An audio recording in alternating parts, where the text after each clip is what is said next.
together. Radio Manu 91 where it's always better. Where it's always better.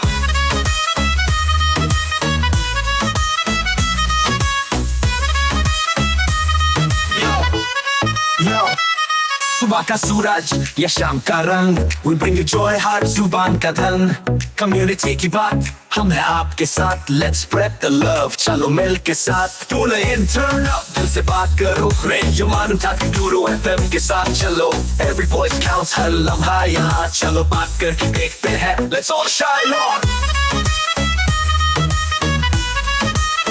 Yo, let's all go। सेहत की बात और dreams to share, Radio Manu 92 FM, we're always there. From unity to joy, we bring the light. Every word, every tune makes everything right. Listen up, it's time to unite. Radio Manu 92 FM, shining bright. दिल से सुनो, we love and care. चलो बात करके देखते हैं, let's take it there. So come along for the ride. Radio Manu 92 FM, we're by your side. चलो बात करके देखते हैं, your voice, your guide.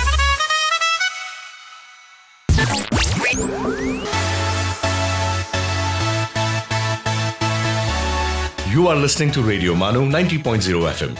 चलो बात करके देखते हैं।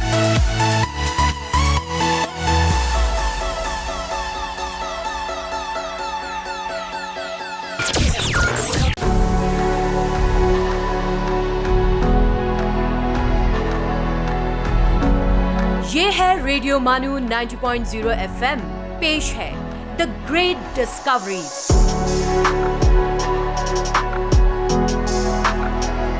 आदाब दोस्तों, welcome to our show the great discoveries और मैं हूं आपका मेज़बान उबैद और आज हम बात करेंगे न्यूटन के लॉ ऑफ ग्रेविटेशन के बारे में।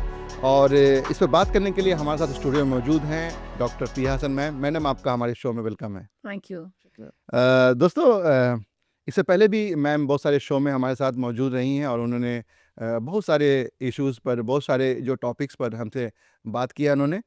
तो मैडम, सबसे पहला सवाल मेरा आपसे ये है कि why we are talking about gravity today?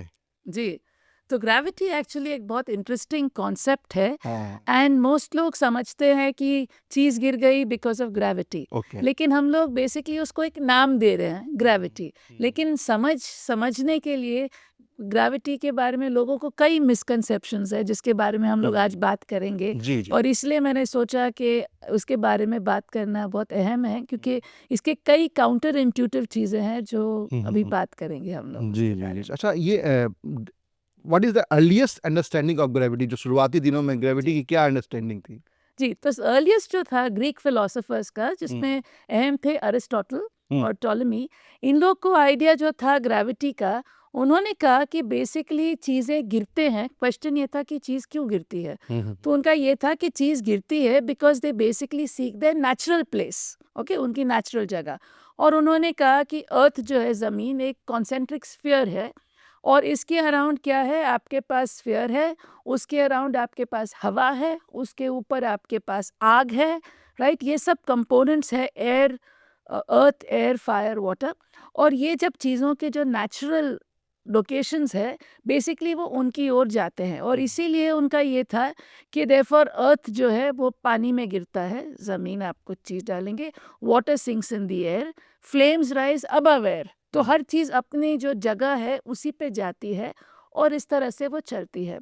एक और चीज़ है जो शायद आज के दौर में भी लोगों को इसके बारे में मिसकंसेप्शन है।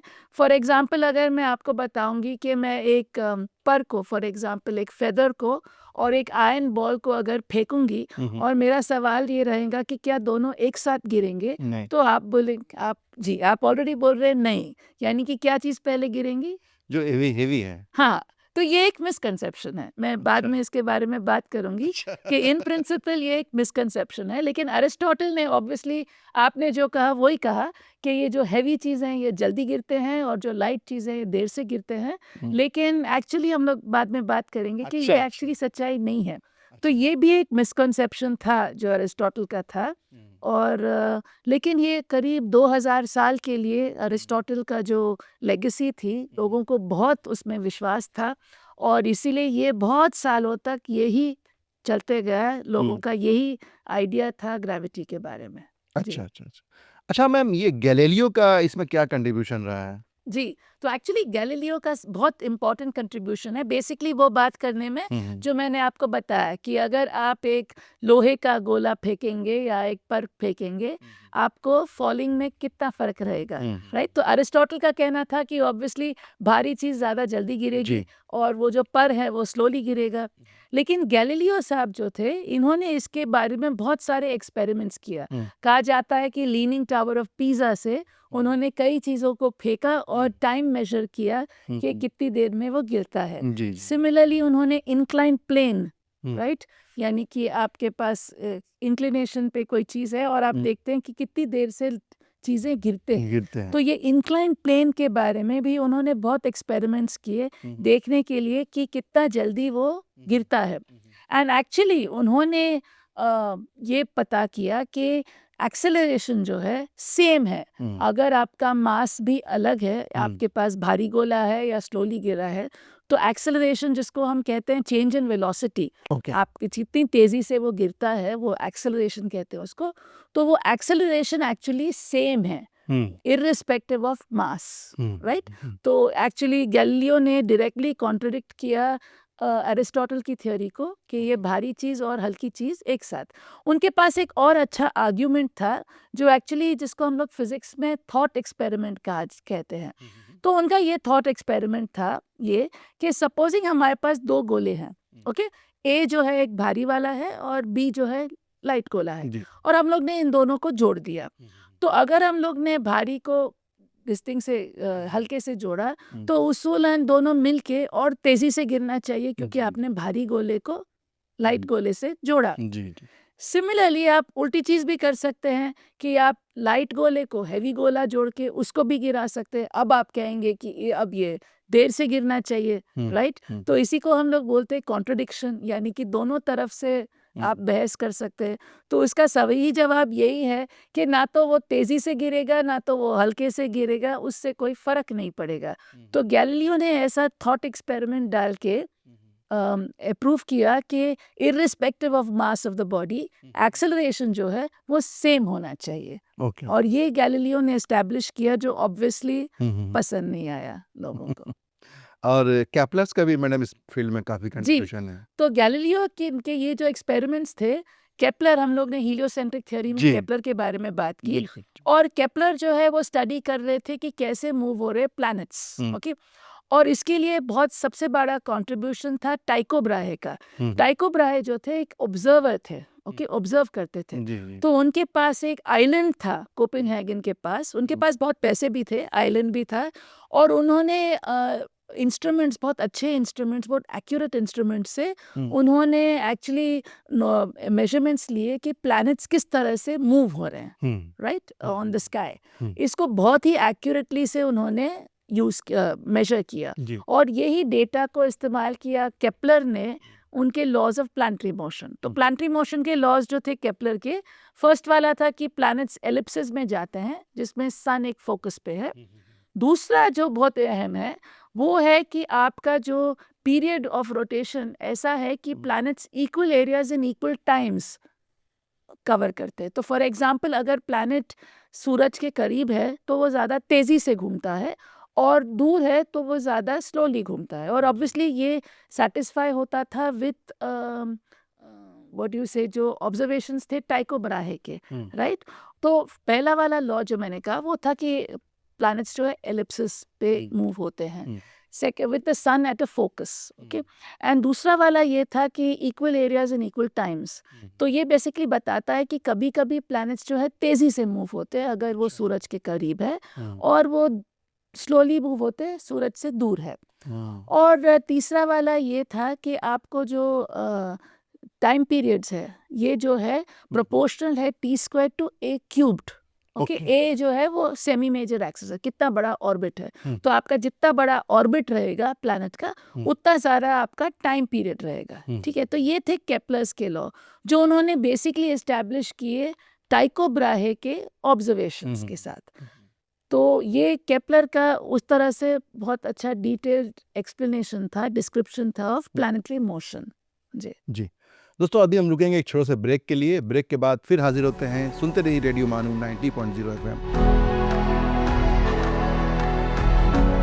You are listening to the Great Discoveries, Radio Manu 90.0 FM's Science and Technology Show.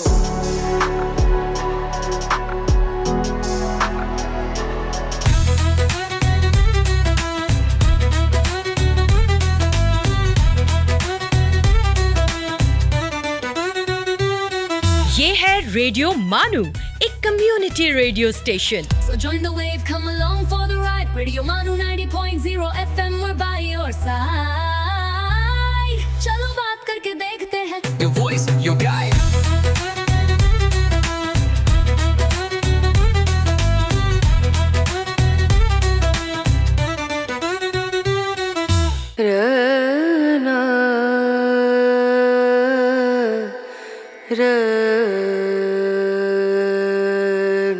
ये है रेडियो मानू 90.0 FM। आइए अब सुनते हैं द माइंडफुल मिनट।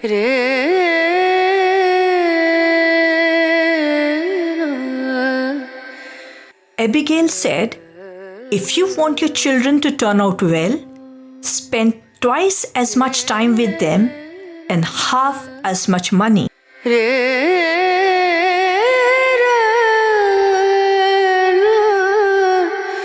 अपने बटुए को पैसों से भरने की बजाय अपनी अलमारी को अच्छी अच्छी किताबों से भर लो। John C.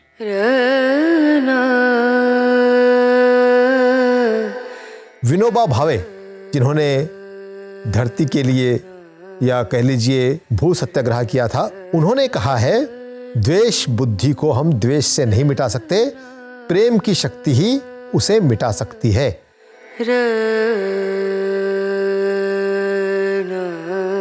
This is Radio Manu 90.0 FM. You were listening to the Mindful Minute.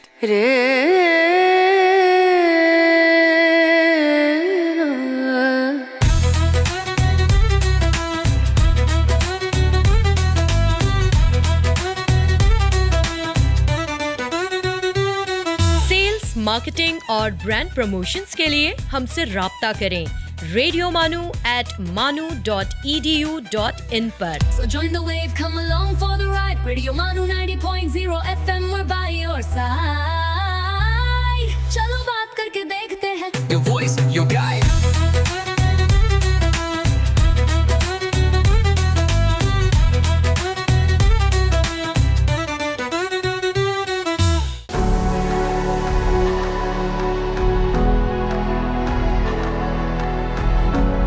You are listening to the Great Discoveries, Radio Manu 90.0 FM's Science and Technology Show. दोस्तों ब्रेक के बाद आपका फिर से वेलकम है हमारे शो द ग्रेट डिस्कवरीज में। और आज हम बात कर रहे हैं न्यूटन के ग्रेविटी के लॉ के बारे में। और इस मुद्दे पर बात करने के लिए हमारे साथ मौजूद हैं स्टूडियो में doctor Priya Hasan ma'am. Ma'am, आगे मैं आपसे ये पूछना चाहूँ कि how did Newton discover this law? जी, तो एक्चुअली जैसे हम लोग ने बात की, ग्रेविटेशन पे तो काम कर रहे थे, गैलीलियो ने किया था, केपलर ने किया था, लेकिन न्यूटन की जो खास बात थी कि इन्होंने रियलाइज़ किया कि जैसे मैंने आपको बताया था इसके पहले कि गैलीलियो ने जब टेलीस्कोप का इस्तेमाल किया तो उन्होंने देखा कि जुपिटर के अराउंड भी सैटेलाइट्स जा रहे हैं, राइट? तो ये रियलाइज़ हुआ कि जुपिटर के अराउंड सैटेलाइट्स जा रहे हैं, मून जा रहा है अर्थ के अराउंड, अर्थ जा रहा है सन के अराउंड। तो ये क्वेश्चन था ये कि ये चीज़ें ऐसे क्यों जा रहे हैं, कैसे जा रहे हैं, राइट? और न्यूटन की जो अहम चीज़ है, उन्होंने कहा कि ये सेम चीज़ है जो ये सभी चीज़ों में काम हो रहा है। तो जो कहानी कही जाती है कि न्यूटन के सर पे एप्पल सेब गिरा था जिससे वजह से उनको ये आइडिया है, तो सच बात है कि न्यूटन के घर में है एप्पल ट्रीज। अच्छा। यूरोप के कई घरों में कॉमन चीज़ है, एप्पल ट्रीज कॉमनली रहते हैं लोगों के घरों में। और हम जो खरीदते हैं इतने महंगे वाले, वहाँ पे खरीदना नहीं रहता, आप खा ले सकते हैं, क्योंकि हर जगह रहते हैं बहुत सारे एप्पल ट्रीज। तो हो सकता है कि वो गिरा उनके सर पे, क्योंकि वो ट्री तो है। लेकिन ख़ास बात ये है कि उन्होंने रियलाइज़ किया कि ये जो सेम चीज़ जिसके वजह से मून अर्थ के अराउंड जा रहा है, या जिसके वजह से अर्थ सन के अराउंड जा रहा है, या जुपिटर के सैटेलाइट्स उसके इर्द जा रहे हैं, ये सेम फोर्स है, सेम चीज़ है जो काम कर रही है, जो है फोर्स ऑफ ग्रेविटी। तो ये जो रियलाइजेशन है, ये बहुत इंपॉर्टेंट रियलाइजेशन है जो न्यूटन ने रियलाइज़ किया। अच्छा, ये न्यूटन के मैडम ये कितने 3 लॉ हैं क्या? या 3 लॉ है बट ये जो एक साथ उन्होंने इसको इन्वेंट किया था, मतलब डिस्कवर किया था, या फिर जी नहीं, न्यूटन के जो 3 लॉ जो हम लोग स्कूल में करते हैं, हाँ। ये अलग है। अलग है, वो अच्छा। वाले है loss of motion. Motion one के, इज अच्छा। Inertia, first one. Second one जो कहते हैं F is equal to ma, हाँ, एंड थर्ड वाला जो है वो equal and opposite reactions, that is different वो अलग चीज है। अच्छा ये जो है ये है Newton's universal law of of gravity. Universal law. तो ओके, यूनिवर्सल क्यों है? क्योंकि उन्होंने कहा कि ये सेम लॉ जो है अप्लाई होती है हर चीज पे, हर स्केल पे। जैसे it applies to moon and earth, earth and sun, Jupiter and its satellites, और हमारे आप और वो सेब के भी गिरने में सेम लॉ अप्लाई होता है। Okay, इसलिए उन्होंने नाम दिया यूनिवर्सल लॉ ऑफ ग्रेविटेशन। जी अच्छा मैडम, इसके बारे में थोड़ा डिटेल में बताएं कि what is the Newton's law of universal gravitation. जी तो जैसे वर्ड इम्पॉर्टेंट है यूनिवर्सल, यानी कि उन्होंने कहा कि ये सेम चीज़ काम कर रही है अलग अलग स्केल्स के। जो सेब गिर रहा है, मून जा रहा है around the earth, earth around the sun, Jupiter के सैटेलाइट्स, ये सेम है। और उन्होंने जो इम्पॉर्टेंट चीज़ है कि इसको मैथमेटिकल फॉर्म दिया, यानी कि एक फॉर्मूला दिया। उन्होंने कहा कि ये जो फोर्स है is proportional to masses of the body, यानी कि जितने मासिव होते हैं उतना ज़्यादा ये फोर्स रहता है, डिवाइडेड बाय आर स्क्वायर्ड, यानी कि डिस्टेंस स्क्वायर्ड। जैसे डिस्टेंस बढ़ता है आपका फोर्स कम होता है बाय स्क्वायर, यानी कि अगर आपका डिस्टेंस डबल हो गया तो आपका फोर्स जो है 1/4 हो जाएगा, वैसे कम हो जाएगा, यानी इनवर्स स्क्वायर लॉ। तो ये जो मैथमेटिकल फॉर्मलिज्म है उसको फॉर्मूला दिया गया, वो बड़ा काम है न्यूटन का, जिन्होंने उनको ये फॉर्मूला फॉर्म में इसको डाला, give it a mathematical formulation, ये है काम। मैडम ये इनवर्स स्क्वायर लॉ क्या था? जी तो जैसे मैंने आपको बताया, न्यूटन्स लॉ ऑफ ग्रेविटेशन में ग्रेविटेशनल फोर्स जो है वो प्रोपोर्शनल है टू मासेस और inversely proportional to distance, square of distance. और ये बहुत अहम है कि ये स्क्वायर ऑफ डिस्टेंस है, यानी कि जैसे दूरी बढ़ती है आपका फोर्स कम हो जाता है एज अ स्क्वायर, राइट। तो इन्होंने बेसिकली ये देखिए, जो केपलर्स लॉ है, याद है अपने थर्ड लॉ के बारे में बात किया था कि ये टाइम पीरियड जो है ये स्क्वायर ऑफ ये जो time period square is proportional to a cubed, right. And दूसरी चीज़ जो हमने कहा कि जब प्लैनेट को क्लोज में है वो ज़्यादा तेज़ी से घूमता है दूर कंपेयर है टू तो दूर। स्लो। तो उन्होंने इसका इस्तेमाल किया ये देखने के लिए कि कैसे जब प्लैनेट पास में है उस पे ये जो फोर्स है ना, ये फोर्स एक सेंट्रल फोर्स है। सेंट्रल फोर्स का मतलब है एक खिंचाव है जो सूरज अर्थ को खींचता है उसके साथ। और as per universal law of gravitation कोई भी मैसिव मास के चीज़ें हैं, कोई भी दो, वो हमेशा एक दूसरे को अट्रैक्ट करेंगी, राइट। तो ये जो है, चूंकि प्लैनेट जब क्लोजर है सन से तो वो ज़्यादा तेज़ी से घूमता है क्योंकि उस पर फोर्स ज़्यादा रहती है, बट वो जब दूर रहता है तो फोर्स कम रहता है बाय इनवर्स स्क्वायर। तो न्यूटन का जो बड़ा काम है, उन्होंने इसको जो डेटा था केपलर का उसको उन्होंने मैथमेटिकल फॉर्म में बदला दिया। तो अब अगर आप न्यूटन का ये यूनिवर्सल लॉ ऑफ ग्रेविटेशन है, उसी से आप केपलर्स लॉज डिराइव कर सकते हैं। तो पहला वाला जो केपलर लॉ है एलिप्स, वो तो है। सेकंड वाला जो है कि आपका T square is proportional to a cube, आपको डायरेक्टली आपको सेंट्रल फोर्स से आ जाता है कि आपको सेंट्रल फोर्स की वजह से आपको ये होता है। और थर्ड वाला इनवर्स स्क्वायर लॉ, ये भी आप इनवर्स स्क्वायर लॉ से आप डायरेक्टली केपलर का जो थर्ड लॉ है वो आप उसको डिराइव कर सकते हैं। तो एक तरफ से जो ऑब्जर्वेशंस के ज़रिए केपलर ने प्रूव किया, न्यूटन ने उसको मैथमेटिकली फॉर्मुलेट किया इस तरह से कि आप न्यूटन्स लॉ से आप केपलर्स लॉ डिराइव कर सकते हैं। Ma'am, what was revolutionary about Newton's concept of universal gravitation? जी तो ये इंटरेस्टिंग, जैसा मैंने कहा, अहम वर्ड है यूनिवर्सल। तो ये अब फिजिक्स में ये बहुत इस्तेमाल किया जाता है कि लॉज ऑफ फिजिक्स जो है ये यूनिवर्सल है, यानी कि यूनिवर्स में हर स्केल पे वो काम करते हैं, राइट। आप न्यूटन्स लॉज को अप्लाई कर सकते हैं आपकी गाड़ी के लिए, आप अप्लाई कर सकते हैं सैटेलाइट को लॉन्च करने के लिए, आप अप्लाई कर सकते हैं गैलेक्सीज के मोशन को समझने के लिए। तो बेसिकली इन्होंने इसको अप्लाई किया। और आज हमें बात नहीं रहेगा but not just planetary orbits, लेकिन वो ज़माने में लोगों को इंटरेस्ट था टाइड्स के बारे में भी। टाइड्स, ये जो टाइड या समुद्री लहर, ये 2 बार क्यों आते हैं, तो ये समुद्री लहर को भी हम लोग यूनिवर्सल लॉ ऑफ ग्रेविटेशन से अप्लाई कर सकते हैं। क्योंकि क्या होता है, चांद जो है वो खींचता है अर्थ को, राइट। तो एक हिस्सा जो अर्थ का है क्लोजर है चांद से, वो ज़्यादा उससे खींचता है compare to the other side of the earth जो कम उससे खींचता है।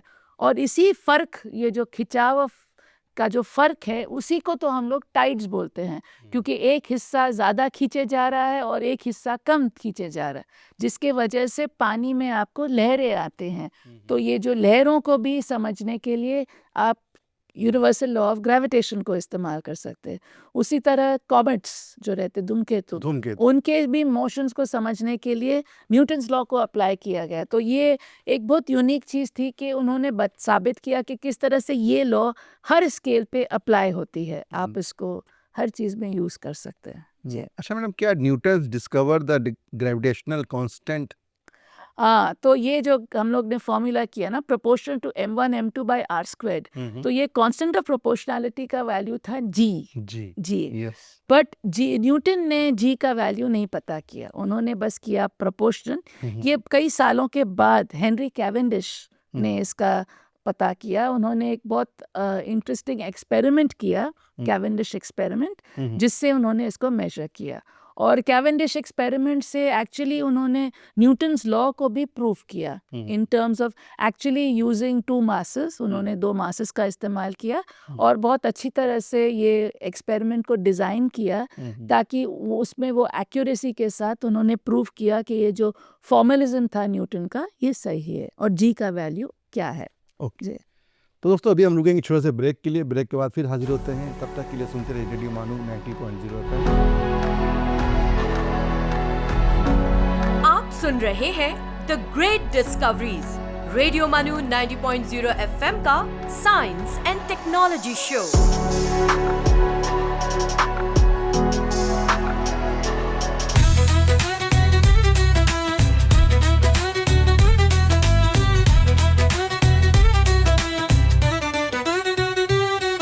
This is Radio Manu, a community radio station. So join the wave, come along for the ride. Radio Manu 90.0 FM, we're by your side. चलो बात करके देखते हैं. Your voice, your guide.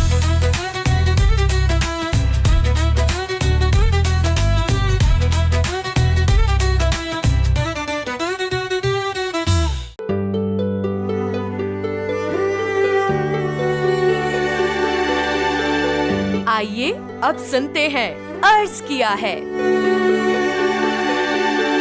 आदाब, मैं हूं डॉक्टर हशमत। अर्ज किया है में आज हम जानेंगे जोश मलिहाबादी के बारे में। दिल की चोटों ने कभी चैन से रहने न दिया, दिल की चोटों ने कभी चैन से रहने न दिया, जब चली सर्द हवा मैंने तुझे याद किया। जोश का असल नाम शब्बीर हसन खां था। वो मलिहाबाद के एक ज़मींदार घराने में 5 दिसंबर 1894 को पैदा हुए। उनकी तरबियत इल्मी और अदबी माहौल में हुई। वो कम उम्री में ही शेर कहने लगे थे। कुछ दिनों हैदराबाद में मुलाजमत की, फिर दिल्ली आ गए और यहाँ रिसाला कलीम जारी किया। ऑल इंडिया रेडियो से भी वाबस्ता रहे, फिर रिसाला आजकल के मुदीर भी रहे। जोश ने मुख्तलिफ शेरी असनाफ में तवा आजमाई की, लेकिन वो बुनियादी तौर पर नज़्म के शायर थे। उन्होंने मुख्तलिफ मौज़ूआत पर नज़में कही हैं, जिनमें रोमानी, अखलाक़ी, सियासी और इनक़लाबी नज़मों की ख़ास अहमियत है। उन्हें शायर शबाब, शायर फ़ितरत और शायर इनक़लाब के नाम से भी जाना जाता है। काम है मेरा तग़य्युर, नाम है मेरा शबाब, मेरा नारा इनक़लाब इनक़लाब इनक़लाब। हर एक कांटे पे सुर्ख किरने, हर एक कली में चराग़ रोशन, ख़याल में मुस्कुराने वाले तेरा तबस्सुम कहाँ नहीं है। रूह अदब, नक्शो निगार, शोला व शबनम वगैरह उनके अहम शेरी मजमूए हैं। यादों की बारात और औराख़ सहर उनकी नसरी तसानीफ हैं। अर्ज़ किया है में आप सुन रहे थे जोश मलिहा आबादी के बारे में, इस उम्मीद के साथ कि आपसे होगी दोबारा मुलाकात। आदाब। You were listening to अर्ज किया है।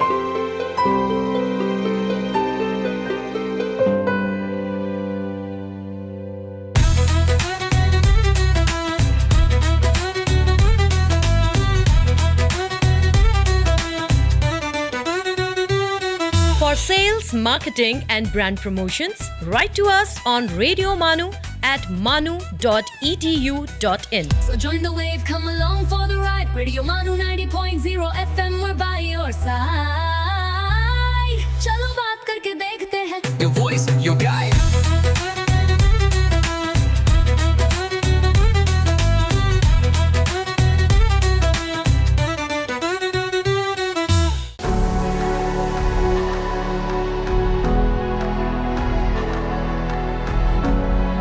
सुन रहे हैं the great discoveries, radio Manu 90.0 FM का साइंस एंड टेक्नोलॉजी शो। दोस्तों, ब्रेक के बाद फिर से आपका दोबारा वेलकम हमारे शो द ग्रेट डिस्कवरीज में। और आज हम बात कर रहे हैं ग्रेविटी लॉ के बारे में। तो आगे मैं ये पूछना चाहूँगी, what is the legacy of Newton's law of universal gravitation? जी, तो लेगेसी तो अभी भी चल रही है, जी, क्योंकि न्यूटन्स लॉ ऑफ ग्रेविटेशन को हम लोग अभी भी हर चीज़ में इस्तेमाल करते हैं। तो फॉर एग्जांपल, जब इन्होंने रियलाइज़ किया कि ये लॉ ऑफ ग्रेविटी है और ये इसमें सभी प्लैनेट्स एक दूसरे को खिंचाव देती है, तो फिर ये सवाल हुआ कि केपलर के जो ऑर्बिट्स है उसमें सिर्फ सन और अर्थ को गिन रहे हैं, लेकिन ऑब्वियसली फ़र्क हो रहा है क्योंकि आपके पास जुपिटर है, सैटर्न है, यूरेनस है, ये और भी प्लैनेट्स है और इनका मास भी काफ़ी है, तो उनके वजह से भी ग्रेविटेशनल फोर्स काफ़ी होना चाहिए। यानी कि अर्थ के ऑर्बिट में कुछ चेंजेस होने चाहिए because of the presence of Jupiter, Saturn, Uranus. तो लोगों ने एक्चुअली बैठ के कैलकुलेट किया कि उसके वजह से ऑर्बिट में क्या फ़र्क आना चाहिए, और ये नोटिस किया कि जुपिटर और सैटर्न के जो ऑर्बिट्स हैं वो काफ़ी सेटिस्फाई कर रहे हैं कैलकुलेशन से, लेकिन यूरेनस का जो ऑर्बिट था वो कुछ अलग था। It was not agreeing with उनके जो रिजल्ट्स आ रहे थे ऑर्बिट के बिकॉज ऑफ न्यूटन्स लॉज। तो फिर एक बहुत अच्छी चीज़ प्रपोज की गई कि शायद यूरेनस के आगे एक और भी प्लैनेट है और उसके खिंचाव के वजह से यूरेनस में फ़र्क आ रहा है। और ये जब भी एस्ट्रोनॉमर्स को कहा गया है कि कैलकुलेशन से पता किया गया कि ये प्लैनेट कहाँ है, और लोगों को कहा गया कि ढूंढिए, टेलीस्कोप लेके ढूंढिए क्या आपको वहाँ कोई प्लैनेट दिख रहा है, और एक्चुअली वहाँ दिख गया, और वो प्लैनेट का नाम है नेपट्यून। तो नेपट्यून की जो डिस्कवरी हुई इसके बाई प्रोडक्ट से ही हुई, क्योंकि कैलकुलेट किया गया कि यही पॉइंट पे एक और प्लैनेट होना चाहिए जो था नेपट्यून, और नेपट्यून की डिस्कवरी हुई। तो इस तरह से नेपट्यून की डिस्कवरी हुई। अब न्यूटन्स लॉ ऑफ ग्रेविटेशन को मर्क्यूरी के लिए भी अप्लाई किया गया और देखा गया कि मर्क्यूरी में कुछ फ़र्क है, राइट। और आज हम लोग ज़्यादा बात नहीं करेंगे उसके बारे में, बट बेसिकली ये इफ़ेक्ट है because of relativity. Relativistic effect की वजह से मर्क्यूरी के पोजीशन में फ़र्क है, बेसिकली बिकॉज मर्क्यूरी सूरज के बहुत करीब है, और इसीलिए जो लाइट मर्क्यूरी से हमारे पास आती है, ग्रेविटी तो खींचती है, जिसके वजह से मर्क्यूरी की लाइट भी हिल जाती है, स्लाइटली शिफ्ट हो जाती है कंपेयर टू आपको मर्क्यूरी जहाँ दिखनी चाहिए आपको थोड़ी हटी हुई दिखती है। ओके, एंड सवाल ये था कि न्यूटन्स लॉ तो सही है होपफुली, लेकिन ये जो फ़र्क आया आपको was basically because of relativity। तो बाद में हम लोग बात करेंगे कि आइंस्टाइन की जब रिलेटिविटी की थ्योरी हुई तो उन्होंने एक्चुअली प्रेडिक्ट किया कि ग्रेविटी के वजह से, ग्रेविटी जो है वो असर कर रही लाइट पे भी, जिसके वजह से मर्क्यूरी का हम लोग जो पोजीशन है स्लाइटली हटके है बिकॉज ऑफ ग्रेविटी। तो ग्रेविटी का असर उस पे भी होता है। अब इसके अलावा एक और कॉन्सेप्ट है जिसको हम लोग बोलते हैं डार्क मैटर, यानी कि कई कहकशां है जिसमें अब अगर आप न्यूटन्स लॉज ऑफ ग्रेविटी लगाएंगे फॉर मोशन ऑफ स्टार्स के स्टार्स कैसे मूव हो रहे हैं फ्रॉम सेंटर टू आउटसाइड। ठीक, तो एक ऑब्जर्वेशन से लोगों ने देखा कि जो बाहरी स्टार्स है as per Newton's law of gravitation, हम लोग ने कहा ये इनवर्स स्क्वायर लॉ है, यानी कि जैसे आप दूर जाते हैं तो आपका फोर्स कम हो जाता है और आपकी तेजी, आपकी वेलोसिटी भी कम होनी चाहिए। लेकिन नोटिस किया गया है कि कई कहकशां में जो आउटर रीजन्स में स्टार्स थे वो बहुत तेजी से मूव हो रहे थे। तो पहले तो लोगों को शक था कि ऑब्जर्वेशंस में कुछ गलती होंगी, लेकिन कई लोगों ने ये वेरीफाई किया और ऑब्जर्वेशंस में गलती नहीं थी। तो ये एक एस्ट्रोनॉमर का नाम है वेरा रूबिन। उन्होंने कहा नहीं, ये ऑब्जर्वेशंस तो सही है, इसका बेसिकली मतलब है कि यहाँ बाहरी हिस्से में, कहकशां के बाहरी हिस्से में कुछ मास है, कुछ और ग्रेविटेटिंग मास है, जिसके वजह से ये तारे ऐसी तेजी से घूम रहे हैं। अच्छा। लेकिन ये मास हमको दिखता नहीं है, राइट, लेकिन ग्रेविटेशन इफेक्ट है, इसलिए इनको नाम दिया गया डार्क मैटर। ओके। और ये बहुत एक यूनिक चीज़ है जो मैं खास बोलना चाह रही हूँ कि जब लोग बात करते हैं ब्रेवरी के लिए, ब्रेवरी के बारे में, लोग समझते हैं कि ब्रेवरी सिर्फ जंग में होती है, लेकिन ब्रेवरी ये हिसाब में है। वेरा रूबिन ये एक वुमेन एस्ट्रोनॉमर थे। ये एक तो ये ज़माना था जब लोगों को ज़्यादा फेथ भी नहीं था विमेन एस्ट्रोनॉमर्स पे कि शायद विमेन एस्ट्रोनॉमर्स गलत चीज़ें कर रहे हैं, लेकिन वेरा रूबिन को इतना कॉन्फिडेंस था उनके रिजल्ट्स के बारे में कि उन्होंने प्रपोज किया डार्क मैटर की थ्योरी, जो अभी एक एक्सेप्टेड थ्योरी है एस्ट्रोनॉमी में। एंड उसी को मैं बहादुरी का एक नमूना कहूँगी, जहाँ आपके पास एक रेवोल्यूशनरी आइडिया है, आपको मालूम है कि ये अगेंस्ट नॉर्मा है। जैसे एक कोपर्निकस का भी था हीलियोसेंट्रिक थ्योरी में, उन्होंने चर्च के अगेंस्ट गए, गैलीलियो के भी जो रिजल्ट्स थे अगेंस्ट द चर्च। लेकिन बहादुरी कई तरीके से दिखाया जा सकता है। ये भी बहादुरी की एक बात है जब आपको कॉन्फिडेंस है कि आपने जो पता किया वो अलग है, वो सभी के अग्रीमेंट में नहीं है, लेकिन आपको उस पर कॉन्फिडेंस है क्योंकि वो सच है, सच है। आपको वो मिला है, आप उसको कॉन्फिडेंस, इसलिए आप उसको कॉन्फिडेंटली कहते हैं। और डार्क मैटर हम लोग इसके बारे में बाद में एक और जी, एपिसोड में बिल्कुल, बात करेंगे। जो ये बहुत इंटरेस्टिंग चीज़ है क्योंकि आपको दिखता नहीं है, लेकिन ग्रेविटेशनली उसका इफेक्ट आपको दिखता है।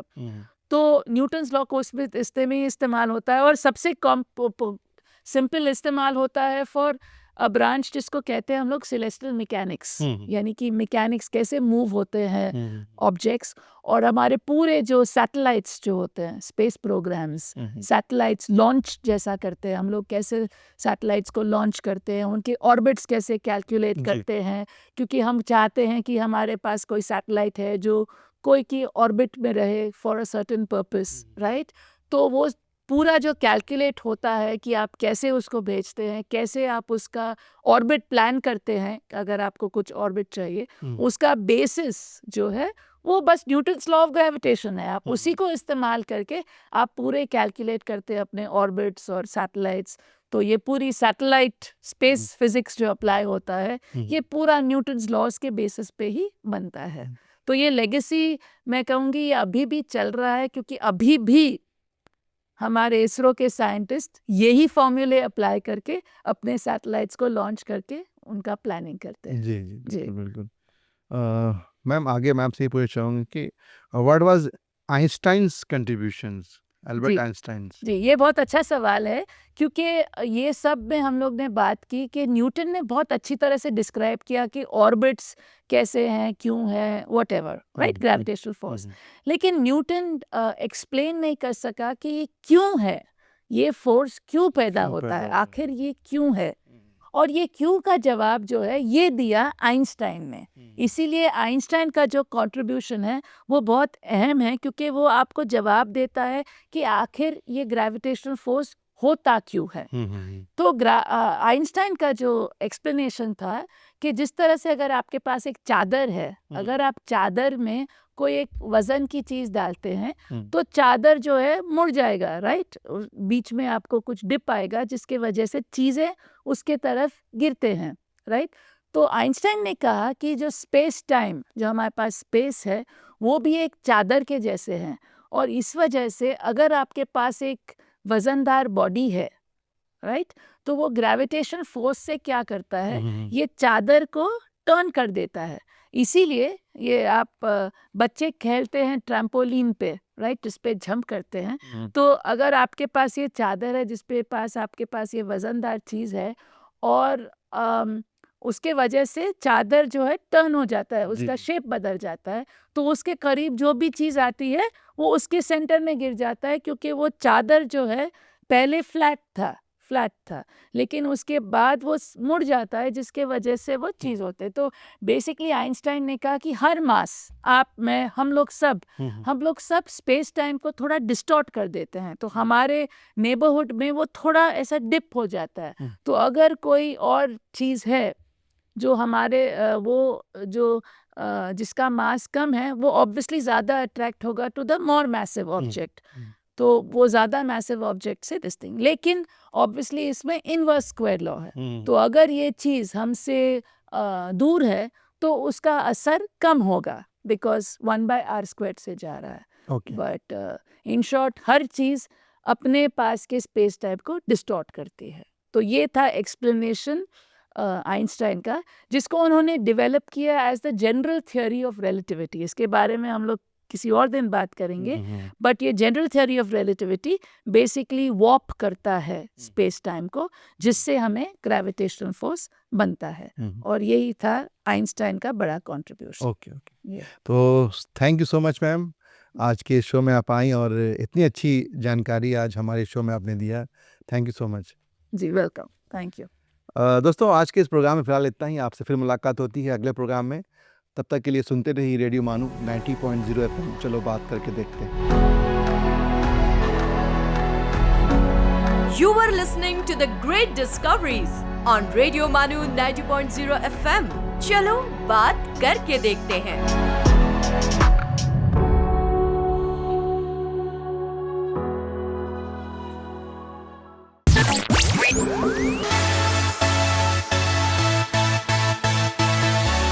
ये है रेडियो मानू 90.0 FM। चलो बात करके देखते हैं।